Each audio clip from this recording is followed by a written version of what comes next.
এতে অসংখ্য শহীদের রক্তে বঞ্চিত আমাদের নতুন স্বাধীনতা। এই স্বাধীনতা নিয়ে কেউ ছিনিমিনি খেললে তাকে 24 সালের 5ই আগস্টে বিদায় নেওয়া ওই সরকারি দোষর হিসাবে চিহ্নিত করে তাকে আরেকটা 5ই আগস্ট করে মোকাবেলা করা হবে। সবাই প্রতিজ্ঞাবদ্ধ হতে চাই, আপনাদের রক্তে রঞ্জিত এই স্বাধীনতাকে আর কাউকে কেড়ে নিতে দেওয়া হবে না। যোগ্যতা এবং দেশপ্রেমের চেতনায় উজ্জীবিত বাংলাদেশ জামাত ইসলামী, ইসলামী ছাত্র শিবির জনগণের একটা সরকার প্রতিষ্ঠিত করে এই নতুন স্বাধীনতাকে আমরা অর্থবহ করব ইনশাআল্লাহ।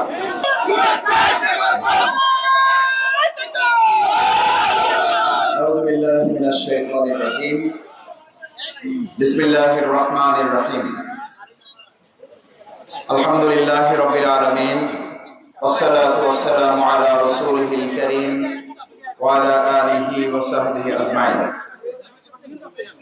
বাংলাদেশের গণমানুষের গণসংগঠন অধিকার আদায়ের আন্দোলনের অকুতোভয় কাফেলা 18 কোটি মানুষের ভাগ্য উন্নয়নের প্রত্যয়দীপ্ত সংগঠন বাংলাদেশ জামাত ইসলামী ঢাকা মহানগরী দক্ষিণের হাজারীবাগ কামরাঙ্গীরচর অঞ্চলের ছাত্র জনতার গণ অভ্যুত্থান, বৈষম্য বিরোধী ছাত্র জনতার আন্দোলনে শহীদ পরিবার, শহীদ ইসমাইল, শহীদ সাইদুল ইসলাম শোভন, শহীদ জোবায়ের হোসেন ইমন, শহীদ মোহাম্মদ সাব্বির হোসেন, শহীদ সাইফুল ইসলাম, শহীদ রহমান, শহীদ রমিজউদ্দিন রূপ, মোহাম্মদ ইউসুফ মিয়া শাকিল শহীদ, শহীদ আব্দুল মোতালেব, শহীদ শাহজাহান, শহীদ আলী হাসান এর সম্মানিত গর্বিত পরিবারের কাছে আজকের এই আর্থিক অনুদান, শহীদ এবং আহত পঙ্গুত্ব ভাইদের জন্য দোয়া সমাবেশের আজকের উপস্থিত সম্মানিত শহীদ পরিবারের গর্বিত সদস্যবৃন্দ, আহত পঙ্গুত্ব পরিবারের সম্মানিত ভাই বন্ধুগণ, সম্মানিত সুধী মণ্ডলী, সাংবাদিক বন্ধুগণ, আসসালামু আলাইকুম ওয়া রাহমাতুল্লাহি ওয়া বারাকাতুহু। মহান আল্লাহ শুকরিয়া আদায় করছি যে আল্লাহ তাআলা এই উন্মুক্ত একটি পরিবেশে আমাদেরকে তিনি বসার এবং ছাত্র জনতার গণ অভ্যুত্থান জীবন বাজি রেখে যারা আমাদের এই সুন্দর পরিবেশ তৈরি করে দেওয়ার জন্য বীর যোদ্ধা হিসেবে ভূমিকা পালন করেছেন, স্বাধীনতা যোদ্ধা হিসেবে আহত পঙ্গু হয়ে এখনো যারা হসপিটাল বাসা বাড়িতে চিকিৎসাধীন আছেন, সেই সমস্ত ভাইদের জন্য, পরিবারের জন্য দোয়া করার পরিবেশ দিয়েছেন, সে আল্লাহ তাআলার দরবারে সবাই সিজদারত চিত্তে শুকরিয়া আদায় করছি, বলি আলহামদুলিল্লাহ। সম্মানিত ভাই এবং বন্ধুগণ, এরকম একটি পরিবেশ আমরা যখন কল্পনাও করিনি, সেটি নিতান্তই আল্লাহ তাআলা তার পরিকল্পনা, তার কৌশলের এবং তার সাহায্য বিজয়ের অংশ হিসাবে এই দেশের গণমানুষের জন্য তিনি দান করেছেন। তার সাথে ভূমিকা পালন করেছেন আমাদের এই সমস্ত শহীদ পরিবারের সম্মানিত শহীদ পরিবারের সদস্যগণ যারা শহীদ হয়েছেন, আহত পঙ্গুত্ব হয়ে যারা চিকিৎসাধীন আছেন। আমরা প্রথমে আল্লাহ তাআলার কাছে দোয়া করি, আল্লাহ এই সমস্ত শহীদদেরকে আপনি শাহাদাতের সর্বোচ্চ মর্যাদা দিয়ে জান্নাতুল ফেরদাউসের জন্য কবুল করেন। আহত পঙ্গুত্ব হয়ে এখনো যারা মৃত্যুর মুখে জীবনযাপন করছেন, পরিবারের সামনেই যাদের হাত হারাতে হচ্ছে, পরিবারের সামনেই চিকিৎসক যখন তাদেরকে পা হারানোর জন্য সিদ্ধান্ত দিচ্ছেন, পরিবারের সামনেই যখন তারা দেখছেন তার পরিবারের সদস্য, তার স্বামী, তার ভাই, তার বাবা, তার ছোট ভাই চোখ অন্ধ হয়ে যাচ্ছে, এরকম আহত পঙ্গুত্ব ভাইদের জন্য আমরা দোয়া করি, আল্লাহ তাআলা তাদেরকে পরিপূর্ণ সুস্থতা দিয়ে পরিবারের কাছে ফিরে এসে তাদের দীর্ঘ হায়াত যেন আল্লাহ তাআলা দান করেন। সম্মানিত ভাই এবং বন্ধুগণ, মূলত প্রধান অতিথি বক্তব্য রাখবেন। আমি আপনাদের সামনে দু একটি কথা বলে আমার বক্তব্য শেষ করতে চাই। আমাদের এই প্রিয় মাতৃভূমি বাংলাদেশ, আমরা 47-এ একবার স্বাধীনতা অর্জন করেছি। তখন মনে হয়েছিল আমাদের আর হয়তো স্বাধীনতার প্রয়োজন হবে না, আমাদের হয়তো রক্ত দিতে হবে না, আর জীবন হয়তো দিতে হবে না।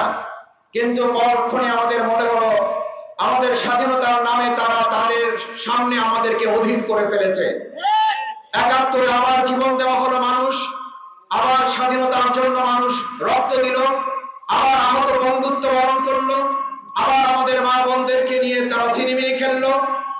একটি স্বাধীনতা আমরা পেলাম, তখন আবার আমাদেরকে মনে হলো স্বাধীনতা পেয়েছি ঠিকই, কিন্তু কেউ একজন কোন একটি পরিবার আমাদেরকে তাদের অধীন করে ফেলেছে। আমরা আজকের 2024 সালের 5ই আগস্টের যে নতুন স্বাধীনতা পেয়েছি, এই শহীদ পরিবারের সম্মানিত গর্বিত সদস্যবৃন্দকে সামনে রেখে, তাদের সম্মানিত কলিজার টুকরা নবজাতকদেরকে সামনে রেখে, সেই শহীদ পরিবারের সম্মানিত সহধর্মিণীদেরকে সামনে রেখে, সেই সমস্ত শহীদদের গর্বিত মাদেরকে সামনে রেখে, সেই সমস্ত শহীদ পরিবারের ভাইদেরকে বোনদেরকে সামনে রেখে আমরা আপনাদের কাছে আজকে প্রতিজ্ঞা করে যাচ্ছি, বাংলাদেশ যতদিন থাকবে নতুন এই স্বাধীনতাকে আর একবার অধীন করে আর জীবন দেওয়ার জন্য আমরা সুযোগ কাউকে করতে দেব না। আমরা লক্ষ্য করছি নতুন অর্জিত এই স্বাধীনতার জন্য জীবন বাজি রাখা এই সমস্ত শহীদ পরিবারের অনুভূতি একটু পরে আমরা শুনব। আমরা এই পর্যন্ত ঢাকা মহানগরীতে প্রায় 100-র উপরে শহীদ পরিবারের সাথে আমরা সম্পৃক্ত হওয়ার সুযোগ ঢাকা মহানগরী দক্ষিণ থেকে হয়েছে। আমাদের আমিরে জামাত কেন্দ্রের পক্ষ থেকে আর্থিক অনুদানের পাশাপাশি তাদের পরিবারের সাধ্য অনুযায়ী পাশে দাঁড়াবার গর্বিত সদস্য হওয়া আমরা সর্বাত্মক প্রচেষ্টা চালিয়ে যাচ্ছি।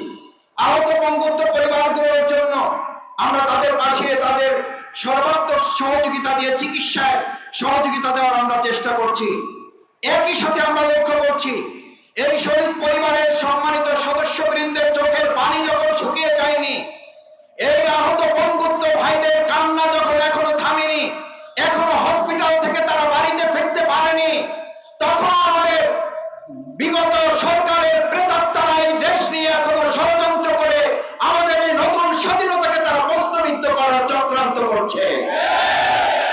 পাশাপাশি আমাদের কাছে অত্যন্ত বিস্ময়ের ব্যাপার, অত্যন্ত উদ্বেগের ব্যাপার, আমাদের কেন্দ্রীয় সংগঠনের পক্ষ থেকে বারবার বলা হচ্ছে আমাদের এই সমস্ত শহীদ পরিবার, আমাদের আহত পঙ্গুত্ব পরিবারের চোখের পানি যখন শুকায়নি, তখন সুবিধাবাদী একটি মহল চাঁদাবাজিতে লিপ্ত হচ্ছেন, অন্যায়ভাবে মানুষের উপরে রাজনীতি করছেন, দায়িত্বহীন কণ্ঠে ঘোষণা করছে শহীদ পরিবার আহত পঙ্গুত্ব পরিবারের চোখের পানি সামনে রেখে এই পরিবেশটাকে নষ্ট করতে জনগণ দিবে না।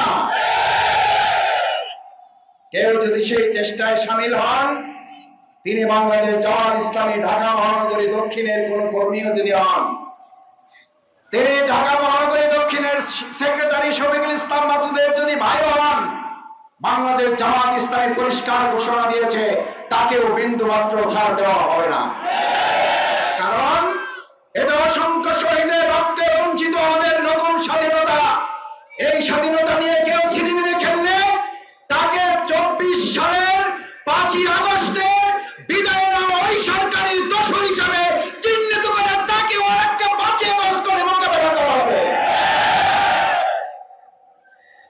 সম্মানিত ভাই এবং বন্ধুগণ, এই কামরাঙ্গীরচর, হাজারীবাগ সেই থানাগুলো আমাদের ভাইয়েরা 5 ওয়াক্ত নামাজ মসজিদে পড়তে আসলে শুধু দাড়ি টুপিওয়ালা দেখে এই ফ্যাসিস্ট সরকারের নির্দেশে আমাদের ভাইদেরকে মসজিদ থেকে গ্রেফতার করা হয়েছে। এই হচ্ছে কামরাঙ্গীরচর হাজারীবাগ থানা। কোরআন তালিমের জন্য মাদ্রাসায় আমাদের ভাইয়েরা, এমনকি আমাদের বোনেরা পর্যন্ত তালিমুল কোরআনে গেলে তালিমুল কোরআন ক্লাস থেকে পুরুষদের শুধু নয়, মা বোনদেরকে পর্যন্ত গ্রেফতার করে ফ্যাসিস্ট হাসিনা সরকার অমানবিক আচরণ করেছে। আমি আজকে এই কামরাঙ্গীরচর হাজারীবাগবাসীর কাছে জানতে চাই, কামরাঙ্গীরচর হাজারীবাগবাসী বাংলাদেশ জামাত ইসলামী ছাত্র শিবির যে জুলুম নির্যাতনের শিকার হয়েছে, আপনারা তারা চাক্ষুষ প্রমাণ ছিলেন। শুধু জামাত ইসলামী ছাত্র শিবির এই ফ্যাসিস্ট হাসিনা সরকারের নির্যাতনের শিকার হয় নাই, বরং পুরো হাজারীবাগ কামরাঙ্গীরচরের সমস্ত সাধারণ জনগণ তাদের নির্যাতন নিষ্পেষণের শিকার হয়েছেন।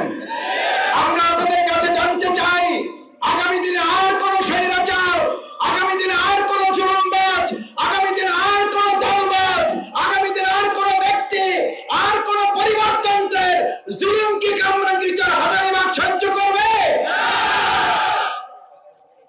আসুন ভাই এবং বন্ধুগণ, আমরা জুলুমের অবসান ঘটিয়ে এই মুসলিমদের কাছ থেকে যে হাত জাগিয়ে আপনারা অঙ্গীকার ব্যক্ত করেছেন, আমরা শহীদ পরিবারকে আশ্বস্ত করতে চাই, আহত পঙ্গুত্ব পরিবারের সদস্যবৃন্দকে আশ্বস্ত করতে চাই, আপনাদের রক্ত জীবনের বিনিময়ে অর্জিত এই স্বাধীনতাকে আমরাও প্রয়োজনে জীবন বাজি রেখে তার সংরক্ষণ করার জন্য আজকে আমরা সবাই প্রতিজ্ঞাবদ্ধ হতে চাই। সবাই প্রতিজ্ঞাবদ্ধ হতে চাই, আপনাদের রক্তে রঞ্জিত এই স্বাধীনতাকে আর কাউকে কেড়ে নিতে দেওয়া হবে না। সম্মানিত ভাই বন্ধুগণ, আসুন বাংলাদেশ জামাত ইসলামী ইসলামী ছাত্র শিবির তিনটি বিশেষ গুণে আপনাদের কাছ থেকে প্রমাণিত হয়েছে। আমরা সততার প্রমাণ রাখতে সক্ষম হয়েছি। আমাদেরকে জানতো আমরা শুধু নামাজ পড়াতে পারি, আমরা শুধু ইমামতি করতে পারি, আমরা শুধু জানাজা পড়াতে পারি, কিন্তু বাংলাদেশ জামাত ইসলামী প্রমাণ করেছে সংসদ সদস্য হয়ে দুর্নীতি না করে থাকা যায়। দুর্নীতি রাস্তা করে নিমজ্জিত একটা রাষ্ট্র, এক টাকার দুর্নীতি না করে দুটি মন্ত্রণালয় সফলতার সাথে পরিচালনা করা যায়, তার নাম বাংলাদেশ জামাত ইসলামী। আমরা সততায় আপনাদের কাছে প্রমাণ নিয়েছি, আমরা যোগ্যতায় আপনাদের কাছ থেকে প্রমাণ নিয়েছি, আমরা তৃতীয় আর একটা বড় প্রমাণ দিতে সক্ষম হয়েছি। আপনারা তার সার্টিফাই করেছেন বাংলাদেশ জামাত ইসলামী হচ্ছে দেশের একদিল দেশপ্রেমিক জনগণের সংগঠন। কারণ বাংলাদেশ জামাত ইসলামী যখন 2008 সালের পর টিপাইমুখবাদের বিরুদ্ধে দেশের স্বার্থে মানুষকে নিয়ে লড়াই করতে শুরু করেছে, তখনই আধিপত্যবাদী একটি গোষ্ঠী আমাদের নেতৃবৃন্দকে বিচারিক হত্যাকাণ্ডের মাধ্যমে তাদেরকে শহীদ করেছিল। আমরা সেদিন হাসতে হাসতে নেতৃবৃন্দ ফাঁসির মুখে গিয়েছে, দেশপ্রেমের কাছে তা আত্মসমর্পণ করে নাই, দেশপ্রেমের কাছে তারা মাথা উঁচু করে রেখেছে। আগামী দিনেও সৎ যোগ্যতা এবং দেশপ্রেমের চেতনায় উজ্জীবিত বাংলাদেশ জামাত ইসলামী ইসলামী ছাত্র শিবির জনগণের একটা সরকার প্রতিষ্ঠিত করে এই নতুন স্বাধীনতাকে আমরা অর্থবহ করব ইনশাআল্লাহ।